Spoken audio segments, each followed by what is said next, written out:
Halo kawan-kawan borangan, welcome back with me Sam. Siap menghibur kalian hari ini. How are you today kalian? Semoga sehat-sehat dan bahagia selalu. Tanpa berlama-lama langsung saja. Inilah Snowpiercer Season 2 episode 4. 3 hari berlalu di Snowpiercer sejak Melanie turun dari kereta dan menuju ke stasiun cuaca. Karena jarak mereka sangat jauh dengan Melanie, mereka tidak bisa berkomunikasi dan hanya bisa berharap Melanie berhasil selamat sampai di stasiun cuaca. Kini yang perlu mereka lakukan adalah mengirimkan balon-balon data cuaca ke langit untuk dihubungkan dengan Melanie. Sehingga data akan dikirimkan ke stasiun cuaca dan Melanie bisa mendeteksi wilayah mana yang bisa ditinggali. Namun mereka harus menyebar balon-balon data cuaca itu di berbagai belahan dunia. Dan setelah semua balon data cuaca berhasil diterbangkan, Snowpiercer akan diputar balik untuk menjemput Melanie. Dan itu membutuhkan waktu sekitar 1 bulan. Kemudian scene memperlihatkan bagaimana sekarang penduduk Big Alice dan Snowpiercer melakukan pertukaran antara suku cadang dengan persediaan makanan. Pertukaran itu berjalan dengan baik. Lalu kita pun akan diberitahu di sini bahwa sebenarnya Audrey adalah mantan terindahnya Mr. Wilport. Dulu Audrey sangat membenci Mr. Wilport karena mengira Mr. Wilport meninggalkannya ke ruang engine dan sudah melupakan Audrey. Tapi kini kenyataan baru telah terungkap. Audrey dilanda kebingungan. Jauh di dalam lubuk hatinya, ia tentu masih mencintai Mr. Wilport. Dan ketika Audrey tengah menari, ia melihat sebuah bekas luka di tangannya. Lalu diperlihatkan juga Layton yang sedang mengobrol dengan Zara, tiba-tiba didatangi oleh Ruthie yang membawakan pesan dari Mr. Wilport. Isinya adalah Mr. Wilport menawarkan pengobatan untuk para pasien yang menderita radang dingin di Snowpiercer. Dr. Hedwood sang ahlinya akan dikirimkan oleh Mr. Wilport. Tapi sebagai imbalannya, Mr. Wilport ingin diundang makan malam di Snowpiercer dan ingin dipertemukan dengan Audrey. Layton berpikir sejenak, dan ini mungkin kesempatan yang bagus untuk bisa mengobati luka-luka radang dinginnya Josie di sekujur tubuhnya. Karena ya keadaannya Josie sangat mengkhawatirkan sekarang. Pria itu lalu menemui Audrey. Dan Layton berbicara baik-baik mengatakan tentang tujuannya dan berharap Audrey mau bekerja sama. Layton meminta Audrey untuk bisa mempengaruhi dan melunakkan hatinya Mr. Wilport. Meskipun awalnya Audrey menolak karena itu sama saja dengan membuka luka lama, ucap Audrey. Namun Audrey pada akhirnya bersedia dan wanita itu berkata, "Baiklah, tapi ini semua aku lakukan demi diriku sendiri, bukan untuk kereta ataupun para penduduk Snowpiercer ya." Beberapa saat kemudian, Layton mengadakan pertemuan dengan Ben, Bastille, Pak Rossi, Ruthie, dan Audrey. Perayaan malam ini yang akan mereka adakan benar-benar sangat penting. Karena Melanie akan melakukan kontak dengan balon cuaca pertama yang akan mereka terbangkan. Pak Rossi bertanya, gimana kalau Melanie gagal dan tidak membuat kontak? Ben menjawab, Melanie pasti bisa. Ia yakin sekali. Karena Mr. Wilport harus melihat keberhasilan mereka dalam misi ini. Dan agar para penduduk juga menyadari bahwa harapan itu benar-benar ada. Di wilayah Big Alice, terlihat Alexandra dan Emilia sedang sarapan pagi bersama. Lalu tak lama kemudian, Mr. Wilport bersama anak buahnya yang bernama Sykes datang. Mr. Wilport mengumumkan bahwa ia akan mengajak 3 orang kru secara acak untuk bergabung di pesta perayaan ilmuwan malam nanti di gerbong Snowpiercer. Tentu saja mendengar itu, para kru bersorak senang dan berharap mereka dipanggil. Dan dari ketiga orang yang diajak, siapa sangka ternyata Emilia sahabatnya Alexandra juga terpilih. Emilia terlihat sangat senang. Sementara itu, Bastille masih sibuk menjadi detektif dan ia terus mengawasi, menguntit Bojan kemanapun kapten petugas keretakan itu pergi. Hingga Bastille pun mengikutinya sampai ke ruangan teh. Bojan di sana terlihat hendak berdoa. Bastille pun malah terbawa suasana ketika melihat foto-foto rekan-rekan seperjuangannya yang telah meninggoy dalam peperangan waktu itu. Bastille merasa sangat sedih, dan tak lama Pastor Logan datang menyapa Bastille dengan hangat. Lalu pria itu mengajak Bastille untuk minum teh bersama. Bastille bercerita dan curhat kepada Pastor Logan. Bastille merasa sangat tertekan ketika menyadari jika jumlah mereka sudah berkurang banyak. Dari awalnya ada 3.000 orang, kini hanya tersisa 2.746 orang saja. Tentu saja itu karena pertumpahan darah. Dan Pastor Logan mengerti itu. Ia berusaha memberikan motivasi dan kata-kata penguat untuk Pestil. There's 3,000 of us left. What do you still stand for?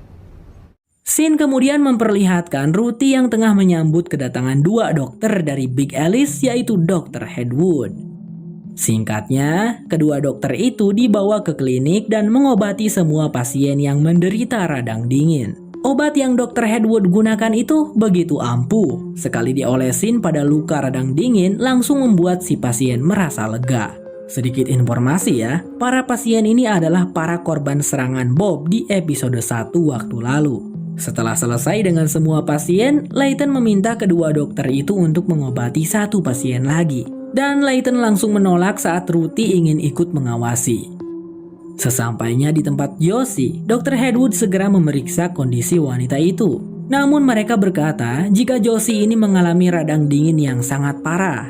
Mereka harus membawa Josie ke lab mereka di Big Alice dan merawatnya di sana. Itu wajib, karena jika Josie tetap dibiarkan di sini, maka Josie tidak akan kunjung pulih. Scene berganti. Bojan terlihat sedang santuy menyantui, namun tiba-tiba ia disergap oleh sekelompok orang. Ternyata mereka adalah Lights, Aaron, dan si Udin. Lights mengancam Bojan untuk menghentikan tindakannya dan menyuruh para anak buahnya juga untuk berhenti. Namun Bojan membela diri dengan berkata bukan dirinya atau kelompoknya yang melakukan itu. Yang melakukan penyerangan pada Lights. Lights dan kawan-kawan tidak percaya. Mereka pun menghajar Bojan di tempat. Beberapa anak buah Bojan melihat hal itu dan tidak tinggal diam. Sehingga terjadilah kericuhan di sana antara penduduk ekor dan petugas keretakan.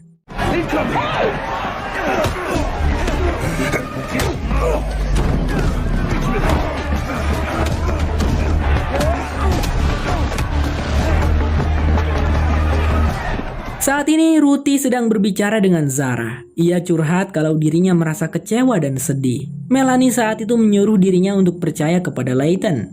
Tapi Layton sendiri yang malah tidak percaya kepada Ruthie sekarang. Layton seakan memandang penjamuan dengan sebelah mata. Padahal Ruthie selalu berusaha melakukan yang terbaik untuk kereta. Ruthie berkata, hanya karena aku mengagumi Mr. Wilport, itu bukan berarti aku tidak setia untuk Snowpiercer. Zara yang mendengar itu pun menenangkan Ruthie dan berkata kalau dirinya bersedia untuk membantu. Zara pun menawarkan dirinya untuk bergabung dengan penjamuan, berharap Layton tidak lagi memandang sebelah mata penjamuan. Di Big Alice, Mr. Wilport, Alexandra, Emilia, dan 2 kru lainnya sudah ready berpakaian rapi dan wangi untuk menghadiri pesta perayaan ilmuwan di Snowpiercer. Mr. Wilport berkata, tujuan kita menghadiri acara itu hanyalah satu teman-teman, yaitu untuk melihat kegagalan Melanie. Karena aku yakin Melanie tidak akan berhasil dan sudah mati di luar sana, ucap Mr. Wilport sambil tertawa. Sementara itu, penduduk ekor dan para petugas keretakan yang terlibat tawuran sudah diamankan. Layton pun memarahi teman-teman seekornya itu yang bertindak ceroboh dan gegabah sekali. Dan Layton meminta semua orang saat ini untuk bekerja sama menjaga ketertiban karena malam ini sangatlah penting. Harapan mereka bergantung pada keberhasilan misi Melanie. Dan untuk sementara, Bojan dan petugas keretakan akan ditahan selama Mr. Wilport berkunjung ke Snowpiercer. Beberapa saat kemudian, Layton yang sedang bersiap di apartemennya didatangi oleh Zara yang sudah berpakaian seragam penjamuan. Layton bertanya-tanya kenapa Zara bergabung dengan penjamuan. Zara pun menjawab ia akan mengawasi Ruthie. Tapi Zara juga meminta Layton untuk mempercayai Ruthie saat ini. Karena bagaimanapun mereka membutuhkan Ruthie. Dan Layton terdiam merenungkannya. Singkat cerita, acara pesta pun dimulai. Ruthie dengan gaya rambut barunya memberikan sambutan hangat pada Mr. Wilport dan kru yang baru saja tiba di pesta. Dan tak lama kemudian Layton juga datang dari sisi lain. Mereka pun berkumpul bersama di sana. Kemudian layar monitor dimunculkan di depan semua orang. Layar tersebut memperlihatkan engineer Ben dan Japi di ruangan engine yang sedang mempersiapkan balon data cuaca. 75 minutes, Melanie will link to it and with the first weather balloon that will transmit data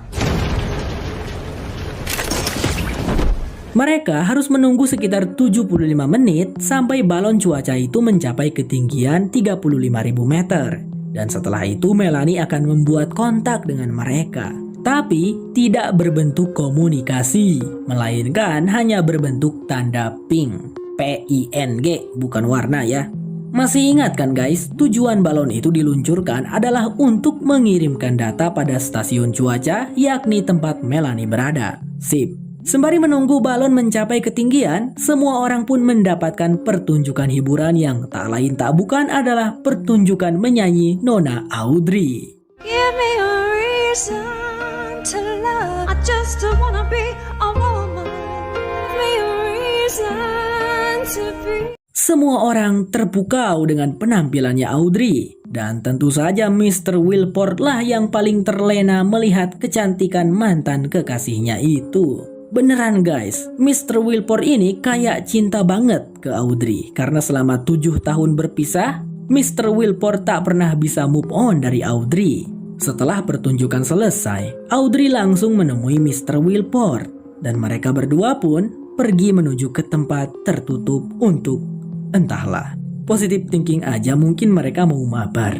Zurek dan Aaron terlihat ditugaskan menjadi pramusaji dalam acara itu. Ketika Aaron sedang memberikan minuman pada Emilia, Emilia menyadari. "Lah, kamu orang Australia?" tanya Emilia. Aaron menjawab, "Ya, aku adalah orang Australia terakhir di bumi ini," jawabnya. Emilia pun tertawa. Tidak, akulah orang Australia terakhir di bumi." Ya, ternyata mereka berdua sama-sama orang Australia. So sweet juga ya. Hanya tersisa mereka gitu guys di dalam satu negara. Ini kesempatan yang bagus untuk Aaron. Siapa tahu Emilia ini bisa diajak kerjasama gitu kan. Jadi mereka bakalan punya bantuan di Big Alice. Aaron pun memberikan kacamata keberuntungannya pada Emilia dan memberikan isyarat. Yang sepertinya Emilia pun bersedia membantu Aaron. Meskipun Emilia agak sedikit ragu. Sementara Alexandra, entah kerasukan apa, Alexandra dan LJ tiba-tiba akrab. LJ mengajak Alexandra untuk nongki di sebuah tempat yang enakeun dengan pemandangan luar yang indah. Kemudian mereka berdua merokok bareng sambil cerita-cerita. Mereka menghabiskan banyak waktu cukup lama di sana hingga di akhir pembicaraan mereka, LJ berkata, "Mari kita jangan berteman." Dan Alexandra menjawab, "Ya, mari kita bermusuhan." Mereka berdua sama-sama tersenyum. Entahlah nggak ngerti saya guys, macam tak betul mereka nih. Singkat cerita, 70 menit telah berlalu. 5 menit lagi balon data cuaca akan sampai di ketinggian sempurna. Zarah mengetuk pintu ruangan Audrey dan Mr. Wilport berada untuk memberitahukan hal itu. Namun tidak ada yang menyahut. Alhasil, Zarah pun mengintip dan terkejut melihat Mr. Wilport yang seperti... lihat saja sendiri. Beberapa saat kemudian, semua orang sudah berkumpul lagi dan bersiap untuk menyaksikan momen yang bersejarah. Mr. Wilport juga sudah keluar dari ruangannya ya. Layar monitor kembali memperlihatkan Ben dan Jappy di ruangan engine. Saat ini, ketinggian balon mencapai 34.700 meter. Dan ketika ketinggian mencapai 35.000 meter, Melanie harus melakukan kontak. Semua orang terdiam. Semua orang sangat berdebar menunggu kepastian apakah Melanie berhasil atau justru gagal. Di tengah orang-orang lagi berdebar-debar, Mr. Wilport malah 35,000. 150.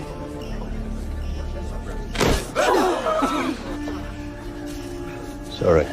Ketinggian balon pun telah mencapai 35.000 meter. Jappy terus menghitung. Semua orang menunggu. 35.100 meter, Melanie masih belum memberikan tanda. 35.150 meter, masih belum juga. 35.200 meter, masih juga belum ada tanda. Hingga... 100. Where we can start recolonization. Melihat tanda itu, Alexandra, Layton dan semua orang langsung bersorak senang, bertepuk tangan merasa bersyukur dan gembira. Ben dan Jappy sampai berpelukan saking senangnya. Tapi tidak dengan Mr. Wilport yang malah menunjukkan raut wajah kecewa. Sungguh Mr. Wilport tidak ingin misi itu berhasil. Singkat cerita, di bagian akhir memperlihatkan Josie yang memberikan nasihat kepada Udin dan Aaron sebelum ia pergi ke lab Big Alice.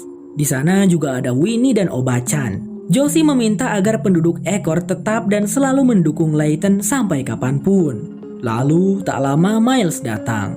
Miles langsung merangkul tangan sang ibu, karena kalau peluk kan sakit, itu seluruh tubuhnya Josie terkena radang dingin. Cuman tangan kirinya saja yang masih utuh. Miles sangat senang dan bersyukur Josie masih hidup karena Miles baru diberitahu kabar itu. Josie awalnya melarang Miles diberitahu karena keadaannya yang seperti itu.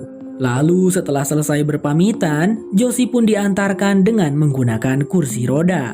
Seluruh penduduk ekor menyaksikan keberangkatan Josie dan penuh harap Josie bisa segera pulih dan sembuh.